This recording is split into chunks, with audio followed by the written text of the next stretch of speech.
HOA Karen locked the community gym, fined $90K and stripped of power. The padlock gleamed under the morning sun, a smug little tyrant chaining the community gym's door shut. Karen, the HOA president, had declared it her domain, and nobody, not even the kids who use the treadmills for their track training, would dare defy her. Her smirk was practically audible as she drove off in her polished SUV, leaving neighbors staring at the locked doors in disbelief. It started innocently enough. Karen had been elected HOA president 6 months ago, promising to clean up the neighborhood. She was all smiles at first, waving at dog walkers and handing out flyers about community standards, but the power went to her head faster than a cheap bottle of wine. By month 2, she was fining people for untrimmed hedges, dictating mailbox colors, and most infuriatingly, taking over the community gym. "It's underutilized," she claimed at the last HOA meeting, her voice dripping with condescension. "I'll manage it properly." Nobody voted on it. Nobody agreed. But Karen had the keys, and that was that. The gym was the neighborhood's heart. Retirees used it for morning yoga, teens lifted weights after school, and parents squeezed in workouts while their kids played nearby.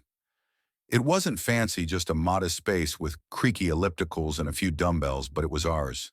Karen, though, saw it as her personal fiefdom. She started with small rules: no music, no guests, no kids under 16. Then came the fees, $10 a month to use what was already paid for by HOA dues. Maintenance costs, she said, waving off complaints. Nobody saw a dime go into repairs. The yoga mat stayed frayed, the water fountain stayed broken, and the air conditioning groaned like it was on its last breath. Whispers of discontent grew louder. At the corner store, neighbors swapped stories, Karen finding a single mom for leaving her gym towel behind, Karen yelling at a teenager for loitering near the weights. "She's out of control," muttered Tom, the retired firefighter who led the yoga sessions. He wasn't wrong.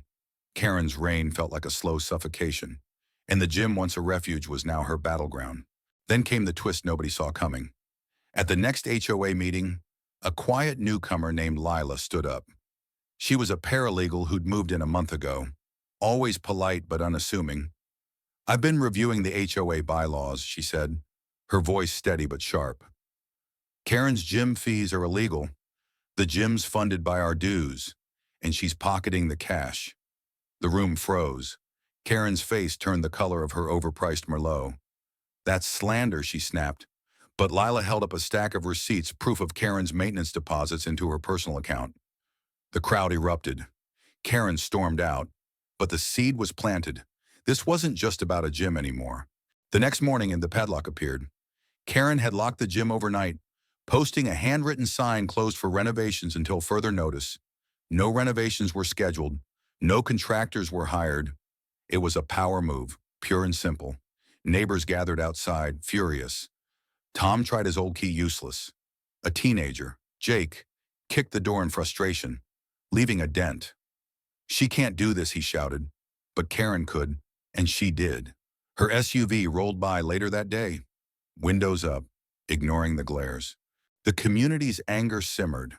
Social media lit up with complaints. A petition circulated, and someone spray-painted Karen's kingdom on the gym's wall. But she doubled down, sending emails about vandalism fines and respecting authority. It was like she wanted a fight, and she got one. The breaking point came on a sweltering Saturday. The neighborhood had planned a charity run, with the gym as the starting point. Families showed up in running gear, kids clutching water bottles, only to find the doors still chained. Karen stood in the parking lot, arms crossed, flanked by a hired security guard who looked like he'd rather be anywhere else. "This is my property now," she declared, her voice loud enough to carry across the lot. "You'll get access when I say so." The crowd's patience snapped. Tom stepped forward, his firefighters calm, barely holding. "This isn't your property. Karen, it's ours. Open the damn doors." She laughed, a sharp, brittle sound. "Sue me," she taunted. That's when Lila appeared, her paralegal instincts in overdrive. She'd spent the week digging deeper, and what she found was dynamite. Karen hadn't just misused funds. She'd forged HOA documents to justify her control. Lila held up her phone, showing emails from the county records office. "You're done, Karen," she said, her voice cutting through the humid air. The crowd surged closer, phones out, recording every word. Karen's smugness faltered. "You can't prove anything," she shouted, but her voice cracked. The security guards shifted uncomfortably, clearly not paid enough for this. Then, in a moment nobody expected, Jake, the teenager who dented the door, piped up. "I saw her take the gym's new dumbbells to her garage last week," he blurted. Gasps rippled through the crowd. Karen's face went white. She'd been caught stealing equipment meant for the community. The confrontation exploded. Neighbors shouted, demanding answers. Karen tried to retreat to her SUV, but the crowd blocked her path, not violently, but with the weight of their collective fury. "You stole from us," yelled Maria, a single mom who'd paid Karen's illegal fees to keep her son in the gym. "You locked us out of our own space?"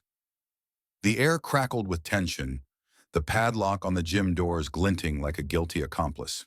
That's when the police arrived. Lila had called them, armed with her evidence. The officers listened as she laid out the case: fraud, theft, and misuse of HOA authority. Karen stammered, her excuses crumbling. "I was improving the gym," she insisted, but the crowd's boos drowned her out. The officers didn't arrest her, not yet, but they ordered the padlock removed.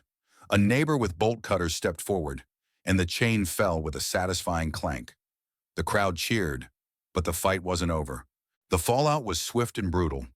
Lila's evidence triggered an HOA audit, uncovering $90,000 in misappropriated funds, money Karen had siphoned from dues and gym fees, into her personal account. The county fined her the full amount, plus penalties. The HOA board, humiliated by their own inaction, stripped her of her presidency in an emergency vote. Karen's name became a neighborhood curse word.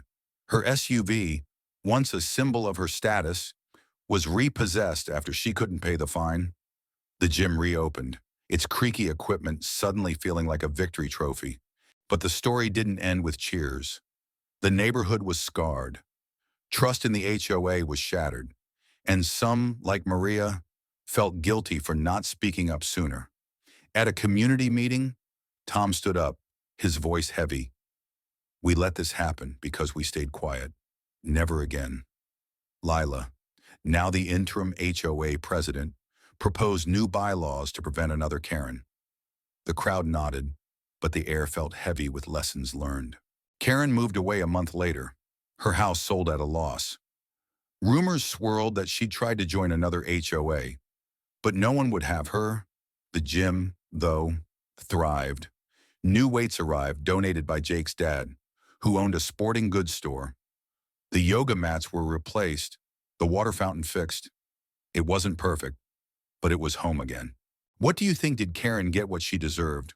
Or was the neighborhood too harsh? Share your thoughts. Justice feels good, but it always leaves a mark.